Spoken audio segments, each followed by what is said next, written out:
What's going on, people? We are Tottenham TV, back here for another Tottenham update, and the transfer rumour mill is in full blast at the moment. But one thing that's not a rumour, and that is about Ivan Perisic, as Fabrizio Romano, I was about to say Cristiano Ronaldo, but Fabrizio Romano has confirmed today that Ivan Perisic has signed his contract with Tottenham yesterday night. Official statements is coming soon on a 2-year deal confirmed. Contracts and paperwork have already been completed. So we're just waiting for that announcement from Tottenham now. Any time today. It might have even been announced by the time this video is released. So watch out for that. Also, if Ronaldo was a transfer guru, I reckon he'd be the best transfer guru you could ever find. So I would believe anything he says. But look, Perisic is on the verge. I'm very, very excited for this deal. I think he's going to be a fantastic wing back for Spurs. According to some reports, there's an option for a third year as well in his contract. Yeah. Some reports saying 180k a week though. Some saying 180, some saying 98, some saying 70. I got a feeling it's around like the 70, about the 80-90 mark, or the 90 to 95 mark, and then including taxes and all that takes it up to 180. That probably makes more sense. Yeah. But look, it's a short.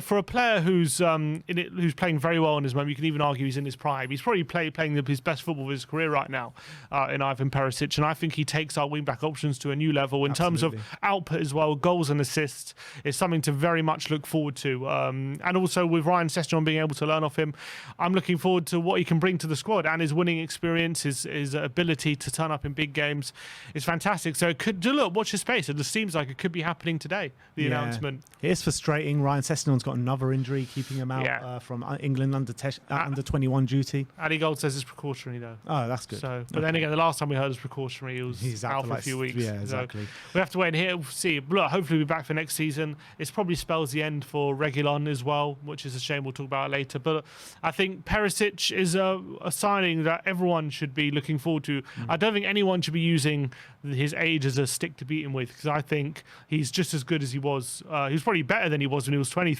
now. He's playing the best football of his career at the moment. And he just got in Serie A team of the season. So he's clearly on top of his game right now. So nothing to be concerned about. And I think he can go on for a couple more years at least, the way he looks after himself. And as well, he shows no sign of slowing down. He's got one of the best staminas in the in European football, and he also registered a top speed last season of higher than any Spurs player. Yeah. So he's got no signs of slowing down for me. Which is crazy when you look at the likes of like Heung-min Son, Sergio Reguilon, who are very fast players, you know. So yeah, that is very impressive. But let's move on. Let's talk about Emerson Royale now. As Ali Gold says, Emerson Royale is expected to leave the club, with a number of La Liga clubs monitoring the Brazilian situation. So I guess that late season resurgence wasn't enough to impress Antonio and to keep him at the club. Yeah, I think he's a good player, and I think he's done well in Spurs for Tottenham. I think he took a long time to adjust to the way Conte wants to play. I think he went for a really tough spell, like for a few months where he was playing really badly. But I think he's shown that he's accomplished player. I think obviously he had a good time at Betis, which convinced us to sign him. But I think he's not right for Conte's system. I don't think he's ever going to put the output going forward that Conte will want. And I think he'll be a good player for someone. I just don't think he's a Conte type player with how we want to play the wing backs. And although he's young, and I'm sure he will improve, I just don't think he's the right profile of player for Spurs. So it makes sense. I think we're close to be getting our money back for me. I don't see why someone won't come in for a Brazilian international who's young. We signed him for 25 million or so. I think we can get that back. Yeah, and I think he'll make a good career for himself back in La Liga as well, where he seemed more kind of suited to. So just as we're speaking, Ivan Perisic has released a statement on Instagram. What's he said? He says after 254 games, 55 goals and 49 assists, 3 trophies, and 18.934 minutes spent on the pitch wearing this glorious jersey. My journey here has come to an end. Even though every end means a new beginning, it's important to reflect back on these past years and show you my deepest appreciation for the work accomplished. It was an unforgettable learning experience for me as a player and for my whole family. To the team, the staff, to all the employees, but most importantly to the fans, you always have a special place in my heart. I leave feeling privileged having this club in my portfolio. So that's his message to the Inter Milan fans on, I think that's on Instagram, is it? Yeah. So that's Perisic. So look, announcement due any time now. Yeah, it's going to be any minute now, and obviously we'll bring you that announcement when it does happen, as soon as it happens. But let's carry on with the update, and let's talk about Jed Spence of Middlesbrough Nottingham Forest. Ali Gold says Jed Spence is tempted by a move from Tottenham, who are one of the front runners for his signature. Mike McGrath of the Telegraph says that Tottenham are to step up their interest in Jed Spence once they complete the signing of Ivan Perisic. Nottingham Forest expect the North Londoners to provide the fiercest competition in their hopes to sign the Middlesbrough right wing back. Obviously, we've seen his kind of statements online after the playoffs final, and he was saying that he wouldn't mind staying at Forest and stuff like that. But I think if we do come in with the right offer and the right promises, maybe in terms of playing time and stuff like that, I think he'll jump at the chance to come here.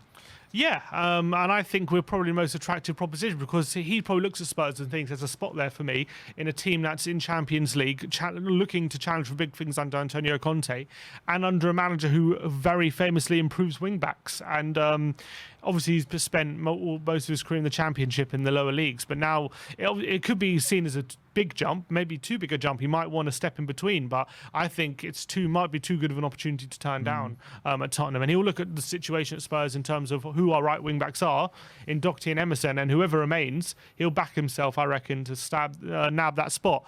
So I think if we're really serious about him, which it seems that we are, I think we're the most attractive proposition there. Yeah, and from what I'm hearing, Spurs, Paratici and Conte really think that he's got the real attributes to really thrive in that right wing-back system. He's been playing in a wing-back system, isn't he, all season for Nottingham Forest. And when you're looking at the kind of right-backs that we have now, you've got Doherty, who's got kind of accomplished in that system. But Emerson isn't really accomplished in that system. So we need more players in that kind of mould that can really just fit in straight away to a system like that. Yeah, obviously the only question marks really are, is he going to be of the level that we need? Look, if Conte really wants to start challenging now for big things, is starting Jed Spence on a weekly basis going to be the answer to us having a serious go at big trophies next season? That's a question mark that only can be solved with time and seeing how he does. But if the scouting's done right and they really believe he could be the answer, then 15 million for England for a homegrown player as well could be a steal. Absolutely. Let's move on. Let's talk about Philip Kostic now. Sky Germany are claiming that Tottenham target Philip Kostic is close to joining Juventus for 15 million euros. Obviously, if you cast your mind back to a few days ago, we brought you the news that Perisic did actually reject Juventus in order to join Tottenham, so it's clear they are looking for a player in that position, so this kind of does make sense. But Gary Jacob has actually said that Perisic has not ended Tottenham's interest in Philip Kostic. What's your opinions on? I mean, I would like them. Yeah, I would like them both. I think imagine Perisic and Kostic fighting it out on the left-hand side to be our number one left wing back. But then again, well, what does that mean for Ryan Sessegnon?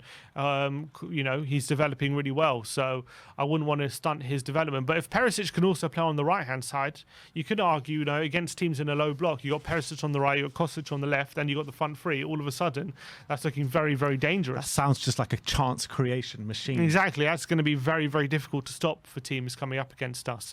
So I can understand that. For me, I think if you've got you could potentially have Perisic and Spence on one side if we let go of Doherty as well, and then Sessegnon and Kostic on the other. That's a possibility if we're willing to let go of two wing backs. If not, even though, you could have Perisic as a utility man, you could have Doherty and Spence on one side, and then Kostic and Sessegnon on the other, and Perisic filling in, all being number one on either flank as well. So I would say if Reguilon goes, I wouldn't completely rule out Kostic, especially the price he's at. But I do think as well that he might fancy a move to Juventus over us, considering he's most likely going to be number one there, wing back, where he's going to have to fight for his place at Spurs. Yeah, absolutely. So that's Kostic. Let's talk a bit about Bastoni again. Gary Jacob from The Times is saying that Inter Milan value Bastoni at £54 million and are willing to sell the defender. However, Tottenham need to convince the player that the move to North London is the right move for him. Gvardiol is also an alternative option instead of Bastoni. I mean, this is nothing new here, really. But do you think that we can do enough to convince Bastoni to come here? Maybe if they need the money that much, that them kind of slightly pushing Bastoni out the door is enough. Potentially, and obviously they want Bremer. and they're going to need the money to sign him, and that's going to have to come from somewhere. So I'm hoping it could be from this Bastoni deal. I think there's enough for him to come. There's enough for us to convince him, considering what's in place at Tottenham right now. But Inter Milan's the place of his heart, so it is going to take Inter Milan a bit of pushing, I think. But it's going to. I think it's going to be difficult. But I think we can do it. I think we can convince him. I think money shouldn't be a problem. I think ambition shouldn't be a problem. It's just about leaving the place you love, that you grew up in. You're an Inter Milan boy. You know what I mean? Yeah. The problem is apparently he feels like he's at the club of his childhood and the club he loves, and he also feels like he's been well compensated by Inter Milan as well. He's got no issue with his wages, so he's very happy there. So it is going to take a bit on Inter Milan's part, and if they're going to be digging their heels in and say, look, we're not selling him, and under any circumstances, then it's going to be very, very difficult. But if there is a price and we meet it, then I think there is a good possibility we can be getting him. I think. Interesting. Let's talk about Gleisen Bremen now. Calcio Mercato saying that should Spurs end their pursuit of Bastoni, they could make a late move to sign Torino defender Gleisen Bremer, who is strongly linked with a move to Inter Milan. So I'm guessing what they're saying is, if Bastoni doesn't come, he stays there, and then maybe we move for Bremer instead of them. We've also been linked with Gvardiol as well.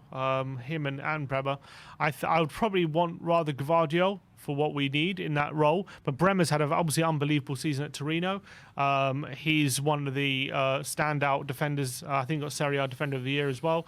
So I would also welcome him at Tottenham if we think he could add a lot of ability to our backline, because he's super aggressive and I really like the look of him. But obviously I want other targets for him. But he's not a bad alternative to have. And also, if Bastoni doesn't move, then and they're seriously interested in Bremer, obviously opens that up if it leaves us a possibility to get him, because they need the money to get Bremer in. Yeah, I mean, I wouldn't mind signing the defender of Serie A every year. Yeah, well, not bad. It's not a bad policy, is it? Anyway, let's talk about Giovanni Lo Celso now. Javi Oquera said last night that Villarreal would like to announce the signing of Giovanni Lo Celso on the 6th or the 7th of June. The deal is worth 18 million euros plus 6 to 7 million euros in bonuses approximately. But Dan Kilpatrick has pushed back on that today, and he says Spurs have not agreed a deal to sell Giovanni Lo Celso to Villarreal, although Tottenham hope that he will be one of the players sold permanently this summer.